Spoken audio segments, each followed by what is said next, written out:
And here we are, ladies and gentlemen, with the graphic finally popping down.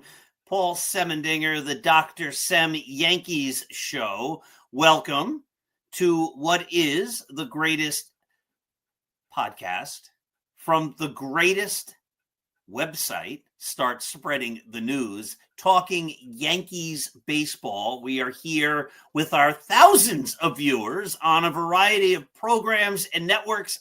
As you just saw, each and every week, Saturday mornings, we go live.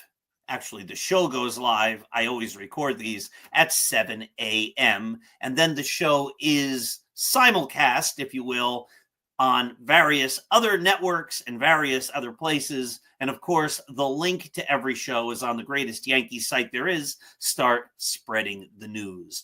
Remember, we bring you no fewer than 3 brand new original articles every single day at 6 a.m., 10 a.m., and 2 p.m. We also put up a game thread for every Yankees game and a quick hit at the end of the game. No one else gives this much free original content like we do each and every day. Start spreading the news. We've had over 4 million. I think it's close to 5 million page views. We've been doing it every single day since 2017. Nobody matches what we do. So, quick reminder, this program is also brought to you by Artemisia Publishing. Artemisia is a fantastic publisher who publish award-winning books in a host of different genres.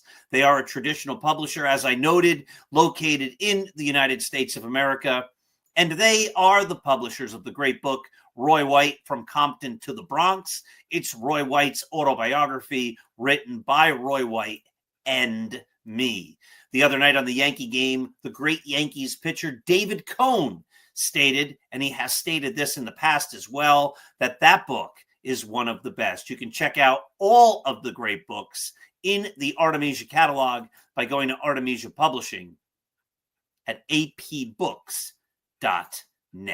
So this again is the Dr. Sem Show. A quick programming note. My schedule right now is so full, I don't have a minute to breathe.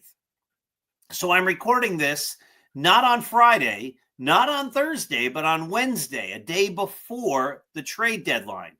So I don't have any trade deadline updates here. If you're tuned in to hear any of that, you'll have to wait till Monday night on the Start Spreading the News podcast with EJ Fagan and myself, where I'll give my thoughts and EJ will give his on the trade deadline and how it went for the Yankees. But today is, I don't want to use the word special because that connotates something good. Memorable might be a better word, but even that, like if something's memorable, usually you think that's good. Tragic would be a good word that would absolutely fit for today. Sad. Franchise changing would be 2 words. 46 years ago today, the history of the Yankees, and in a way, my own life changed in not so subtle ways when on August 2nd, 1979, Thurman Munson died. His plane crashed, and the captain of the Yankees perished in that plane crash. Thurman Munson was practicing takeoffs and landings in a Cessna jet, which, on reflection, people felt was not a plane he was ready to be able to command at that point. He was not an experienced enough pilot, and he died tragically. And I'll never forget getting the news. I was playing outside. I was 11 years old, and my neighbor, John, came over, and he said, hey, he knew I was a big Yankees fan, of course, and he said, did you hear Thurman Munson died? And I looked at him and I said, that's terrible. That's not funny. That's not a good joke. You can't joke about things like that. He goes, I'm not joking. Thurman Munson died. I said, what? How could Thurman Munson die? And he said he died in a plane crash. And the whole thing made no sense to me. Made no sense whatsoever. I remember none of us had a transistor radio. None of us had any way of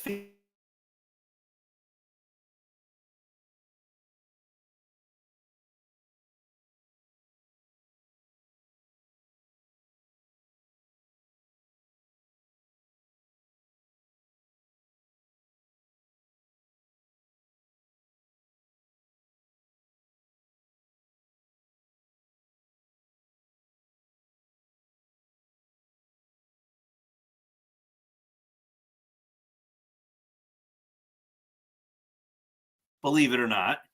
And even if you didn't have a key, and we were sitting there, my dad said, "Get out of the car. You can't play in the car." And I'm like, "We're not playing. We're just listening to the radio. We're hoping to hear news because John said Thurman Munson was dead." And my dad said, "What?" And then we went inside and it was on the TV. You know, when you're 11 years old, sometimes the decisions you make don't necessarily make any sense. I guess we couldn't get our hands on a radio. We didn't think there would be 24-hour news coverage on TV. We didn't think that would have come on till the news would come on at 6 o'clock or whatever. So our best thought was to try to listen on a radio.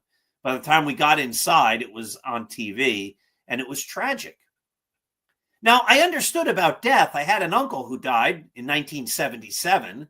I knew that people died. Everybody knows that by the time they're 11. But Yankees, current Yankees, didn't die. Thurman Munson was someone who was alive and well. Thurman Munson was somebody I'd seen play on the field at Yankee Stadium. I watched him on TV. In fact, the only baseball poster I had, or at least the first one, I might have had two by that point, I didn't have a whole lot of stuff as a kid growing up, was a poster of Thurman Munson that my great neighbors, who I admired, who I looked up to across the street, Roy White fans, in fact, gave me on my 9th birthday. They gave me a poster of Thurman Munson, and I cherished that. I still have the poster. It's not hanging anymore. It's from 1977, but it was one of those old Sports Illustrated posters.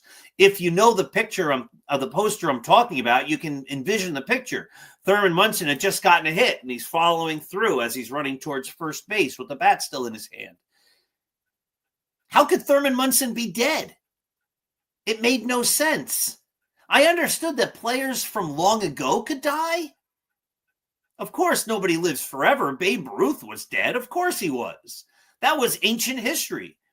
Babe Ruth was as relevant to me as Abraham Lincoln or George Washington or Charlemagne, though I didn't know at 11 years old who Charlemagne was.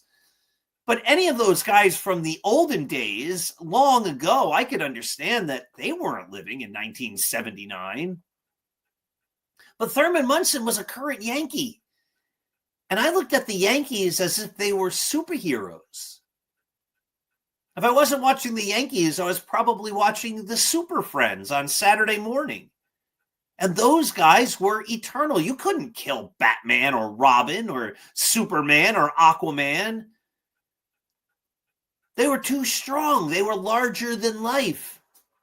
Now, they were cartoons, but Reggie Jackson and Greg Nettles and Roy White and Ron Guidry and Bucky Dent and Thurman Munson and Willie Randolph and Mickey Rivers and Lou Piniella, all of them, Chris Chambliss, Jim Spencer, Goose Gossage, Sparky Lyle. Sparky Lyle, by the way, was the second poster I had. My sister gave me a Sparky Lyle poster, I guess, for Christmas in 1978, if I think about the timeline.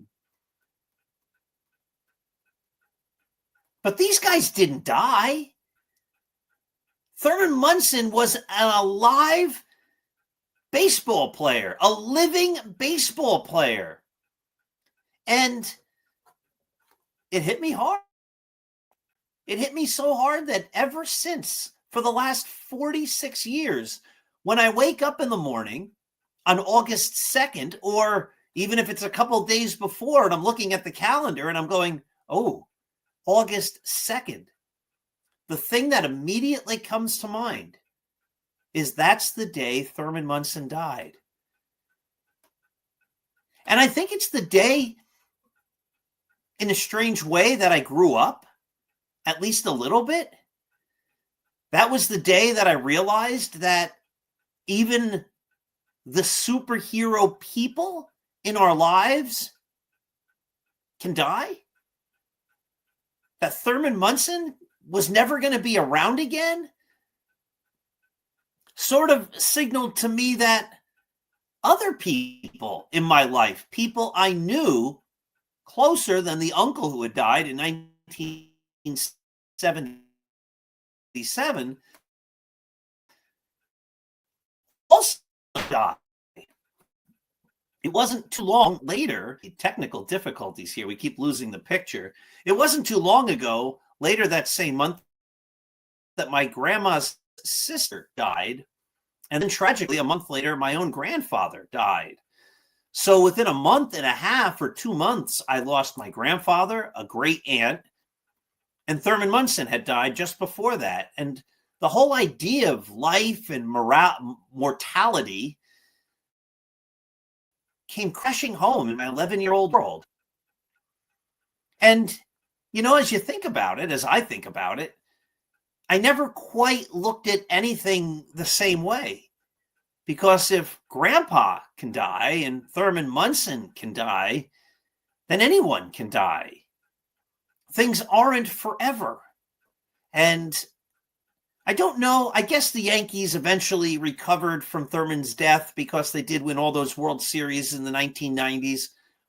But it did take the Yankees a long, long time to bounce back from losing Thurman Munson. A great player, a great leader, a champion, the captain of the Yankees. You know, in many ways, I always said that Reggie Jackson was bigger than life. Thurman Munson was on that level, bigger than life. You know, they all were in their own ways, but being the captain of the Yankees, the catcher, Thurman Munson was revered in a way that most players were never revered.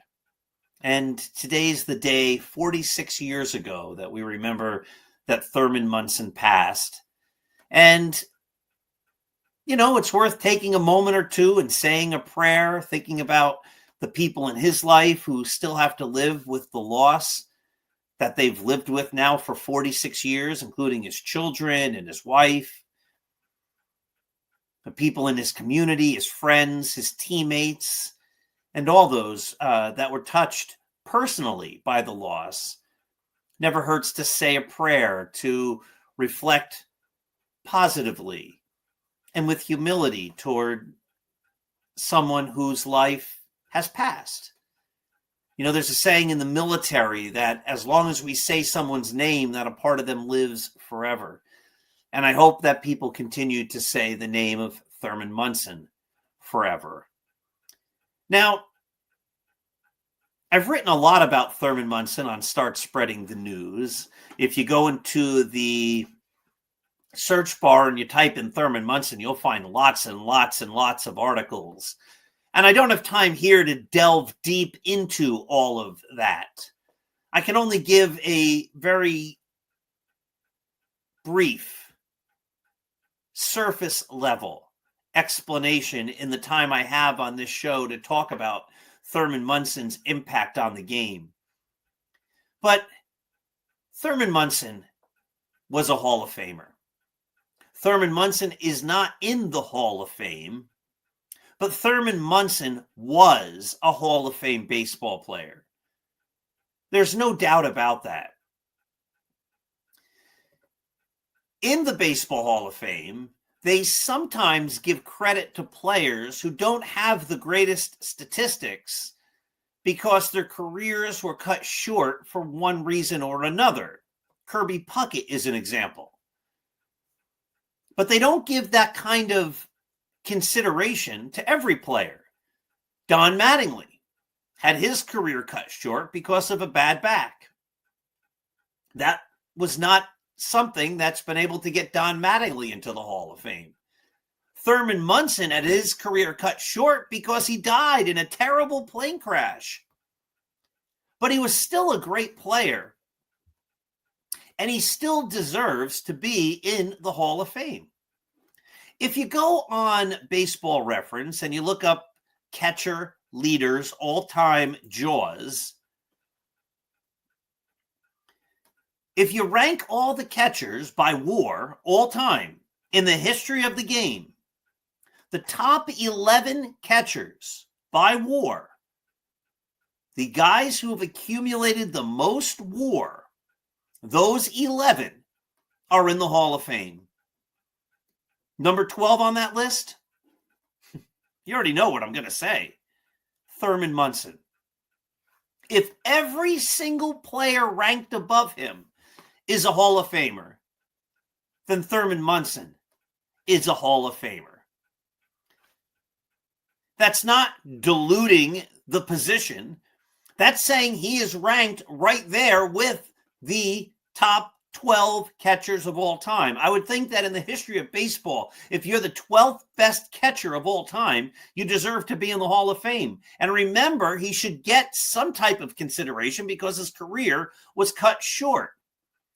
Also, Buck Ewing, the 15th highest WAR is in. Roy Campanella, the 17th. Now, of course, Roy Campanella was African-American.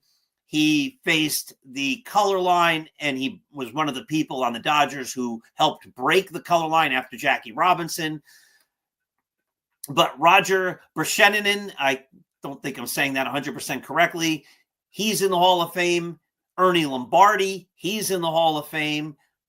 Rick Farrell, he's in the Hall of Fame. Those are all Hall of Fame catchers whose WAR is greatly below that of Thurman Munson. Thurman Munson also compares very favorably to Joe Mauer. Joe Mauer on that Jaws list is ranked as the 7th greatest catcher by WAR of all time. His WAR is 55.6. Thurman Munson's is 46. But one of the knocks on Munson, they say, was that his career was winding down when he died. How many more years might he have even played? He wasn't having a great year in 1979 at the age of 32. Well, if you look at Joe Mauer, his age 32 season, his OPS plus was only 98. He was a below average hitter. The next year, he was slightly above average. His OPS plus was 104. His next year, it was better, 115. And then in his last year, it was only 100. But wait a minute. Joe Mauer went into the Hall of Fame because his statistics as a catcher. The last time he ever caught was in 2013 when he was 30. In 2014, he was a DH and a first baseman. In 2015, he was a DH and a first baseman. In 2016, he was a DH and a first baseman. In 2017, you know this, he was a DH and a first baseman. And in 2018, he was a DH and a first baseman. So he's getting credit for being a great catcher, but the last years of his career, which add to those numbers, he wasn't a catcher. Thurman Munson primarily, almost exclusively, was a catcher.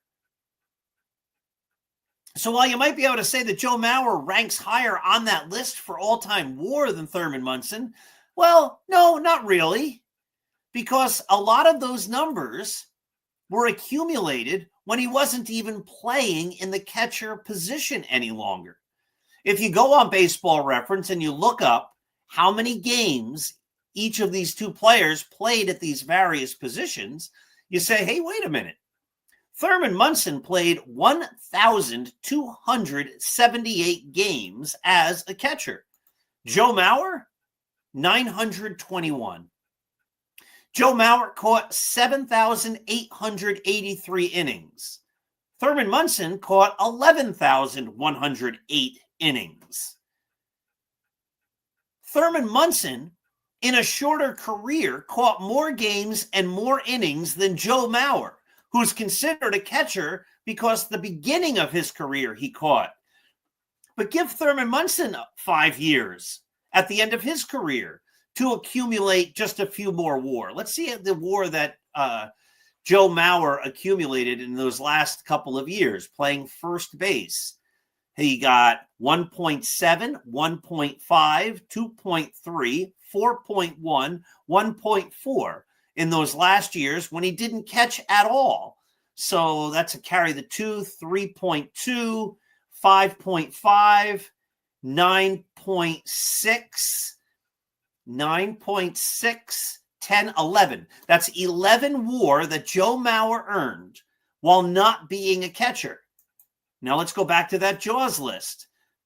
He had 55.6 WAR. Take away 11, that puts him at 44. Thurman Munson had 46 WAR.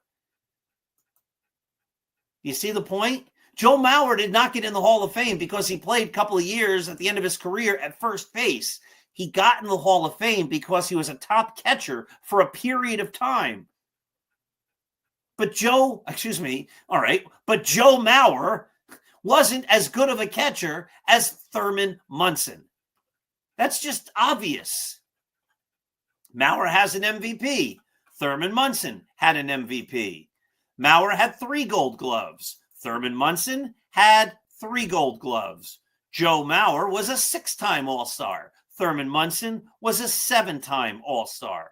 Joe Mauer never, ever was on a World Series winning team. Thurman Munson was on 2 World Series winning teams. Thurman Munson also was the Rookie of the Year. And again, Thurman Munson was also the captain on those great Yankees teams of the late 1970s. I mean, Thurman Munson's a better player than Joe Mauer if you look at the position of catcher.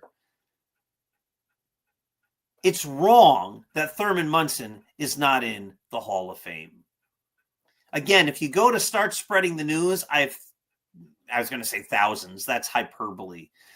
Dozens, maybe 12 articles, maybe 8 to 10, a host. That's the best way to say it. I have a host of articles that explain why Thurman Munson belongs in the Hall of Fame. Sandy Koufax did not have a long career of dominance. Now, when he was great, he was great. He was amazing, one of the best pitchers of all time.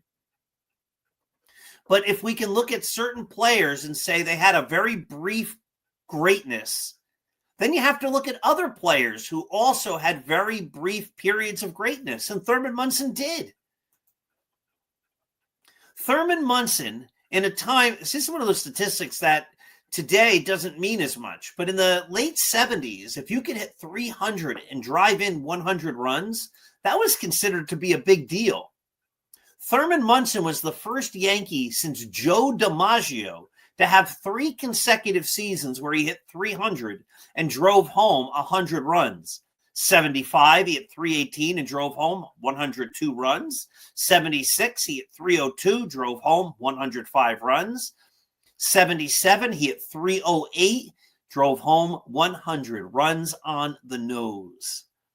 Thurman Munson's lifetime OPS plus was 116, but again, that was as a catcher, an above average catcher. He got MVP award votes in 1970, 1973, 1974, 1975, 1976 when he won it, 1977, and 1978. They say he was having a bad year in 1979. That's because he wasn't hitting a lot of home runs anymore. He hit only 3. The year before, he hit only 6. The year before that, when he drove home 100 runs in 1977, he had 18 home runs. So his power was waning. But in 1979, Munson was still hitting 288, 3 homers, not great, 39 ribbies, not great. But his OPS plus, not great, 95, was just under league average. The year before, 101 was just over league average. So you say that he was declining, no doubt. No doubt. But did the bottom fall out? No. Joe Mauer had a season like that.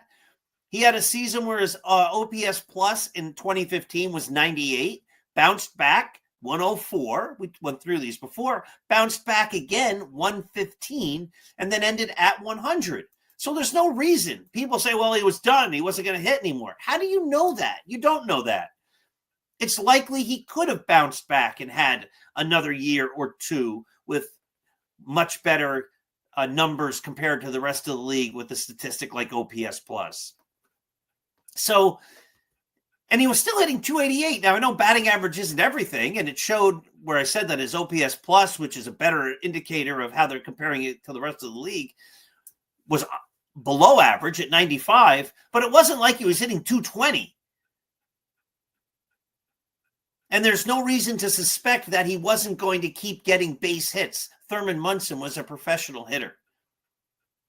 So if the 11 guys above him are in the Hall of Fame, and there are Hall of Famers below him, it's hard to argue that Thurman Munson is the cutoff. Here's a guy who I just went through it, received MVP votes in almost every season. Here's a guy who was a 7-time All-Star, won 3 Gold Gloves. Oh, wait a minute. You want one more statistic? They like to talk about clutch. Thurman Munson's batting average in the postseason, 357. 357. When the Yankees lost to the Reds in 1976, Munson hit 529. He earned the respect of the National League Big Red Machine that year. But his batting average in every postseason series was solid. 435, 529, 286, 320, 278, and then 320. This is a guy who stepped up. Whether that means anything or not, he produced in the clutch. Some people say there is no clutch. I've often argued that myself. But you can't deny that in the big moments, he came through. Thurman Munson's a Hall of Famer. There is no doubt. It's time for baseball to put Thurman Munson where he belongs alongside the rest of the baseball immortals. All right, my dear friends, that brings us to the end of the show. I did not begin with let's make today a great day. Today's a little bit of a sad day. It's the day we remember the passing of Thurman Munson. But even with that, that does not mean that we can't make today the best it can possibly be. Again, we can take time to remember Thurman Munson. We can take time to pray for him, his soul, and his family, and all the people who loved him and rooted for him. And we can still look around, even in our sadness, and see all the goodness that's around us, and to appreciate it, and to perpetuate it by giving it forward. Because remember, my friends, when you give love, it comes back to you in greater amounts than you ever gave. Give love, give kindness, look for the good. Have yourselves a wonderful day. I still miss Thurman Munson. I wish he was around, even for Old Timers Day next week, so he could hear those cheers one last time. Have yourselves a wonderful day.